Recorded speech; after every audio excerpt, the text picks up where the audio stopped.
We guide you through how the fastest way to download Genshin Impact on PC or laptop. So the first thing you need to do is to open your preferred browser and go to the official Genshin Impact website. Click on Download PC button and choose your version based on Windows or Mac. Then, the installer will begin downloading, and once it's finished, open the installer, follow the prompts to install the game client. Make sure you select a folder with enough space. After installation, launch the Jensen Impact Launcher.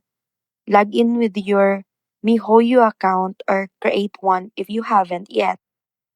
The launcher will check for updates and download necessary game files.